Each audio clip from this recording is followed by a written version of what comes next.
Hey, it's Sela Social Studies. Hey guys, and welcome back to Sela's Social Studies.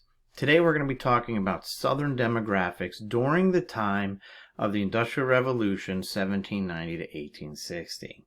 Now it's no surprise that there were more whites than enslaved Africans in the South.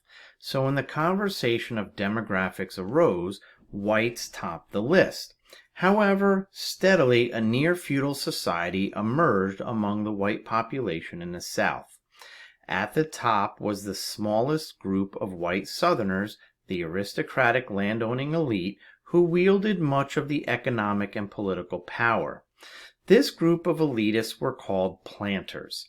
Planters made up about 0.5% to 1% of the white population. Their plantations spanned upward of 1,000 acres, controlling hundreds and in some cases thousands of slaves. A culture of gentility and high-minded codes of honor emerged. The male heads of the household were mostly concerned with their harvests and their slave laborers, while the wives of the planters were in charge of raising the children, running the households, and took care of most of the social duties. Many of the marriages in the highest hierarchy in the South were often arranged from a young age. Like royalty, planters wanted the wealthy to marry the wealthy to create stronger bonds among the rich. Below the elite class of planters were the second smallest demographic of people in the South, farmers who owned a small farm and only owned a handful of slaves. These farmers, called yeoman farmers, were self-made and fiercely independent. They would try and work their way up to being a planter, but may not have the money or land to do so. Of the 25% of slave-owning farm owners, yeoman farmers made up the bulk. Yeomen and planters were different in many different ways. Yeomen were owners of small farms averaging 100 acres, while planter farms were much bigger, and planters mostly owned more than 50 slaves, while yeomen owned much less, only a handful. A last difference is that the planters would not work side by side with their slaves like the yeomen did. Yeoman farmers would work long hours every day side by side with their slaves. By the time of the early 1800s, 1/3 of white farmers owned slaves. The second largest demographic of people in the South were the lowest group of people on the hierarchical list of whites, and those were the poor white farmers. These farmers lived on land that can barely grow any crops. The landless and slaveless farmers roughly made up about 75% of the white population in the South. Some of them would dream of the day when they too might own slaves. The poor Southern whites would survive by doing things like hunting, fishing, raising small gardens of their own, and doing odd jobs for some townspeople. No matter how wide the gap between the rich and the poor, class tensions among the whites were eased by the belief that they belonged to the superior race. Many convinced themselves that they were actually doing God's work by taking care of what they believed was an inferior people. Now I have divided the South into two major demographics. The first three that you have just covered, planters, yeoman farmers, and poor whites, were just that, the white demographic.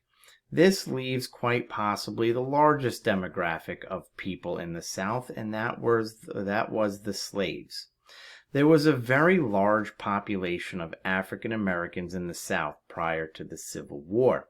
By 1960, 50% or 4 million of the total Southern population was African American, and out of that 4 million, 95% of them were slaves. Now, most enslaved African Americans lived in rural areas and worked outside on large farms called plantations. By the 1800s, most Southern plantations were growing cotton, the largest export to countries like Britain. Plantation owners would use something called the gang labor system. This system entailed all of the slaves would work on the same task at the same time. Gang labor did not discriminate based on sex. Men, women, and children over the age of 10 were forced to do the same work from sunup to sundown with very little concern for poor weather or even illness.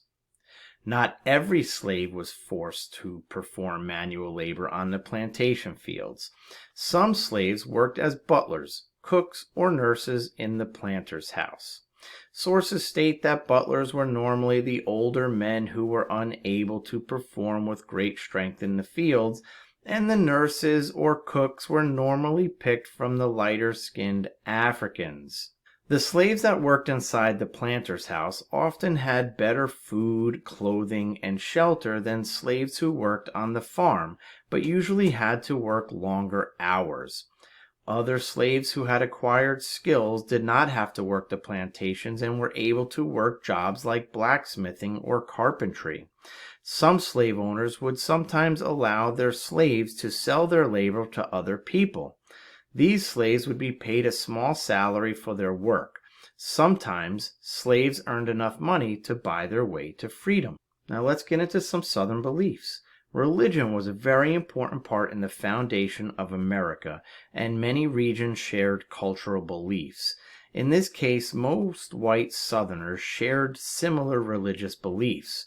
Religion was, and some would argue still is, very important to the Southern states.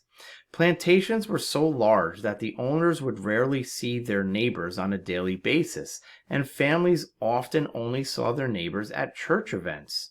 Southern Christians believed that God created a race of people to rule over others, and this was preached every week during service, and because of this, many wealthy white Southerners believed that religion justified their place in society and justified their right to own slaves.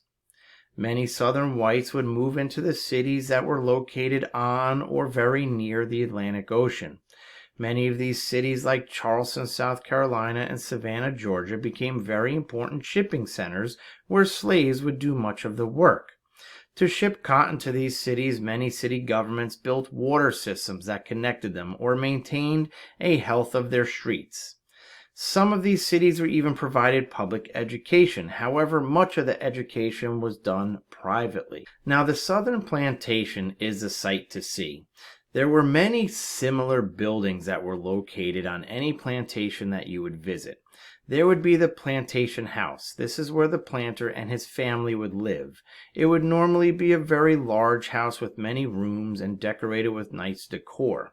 The house servants that would live in the house normally lived in the rooms that were below and were small without luxuries like windows. There would also be slave cabins. These cabins would normally be within sight of the plantation house so the planter could keep an eye on his property.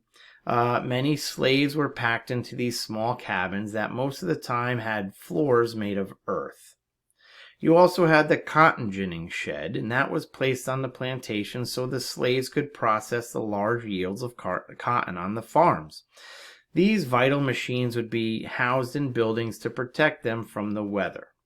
Some other buildings on plantations would include the overseer's house, usually a slave that would look over the rest of the farmhands. There could be barns to house animals, smokehouses to cook foodstuff, and stables to house the planter's horses. So many of these plantations look the same, and we covered demographics of the South during the Industrial Revolution, 1790 to 1860.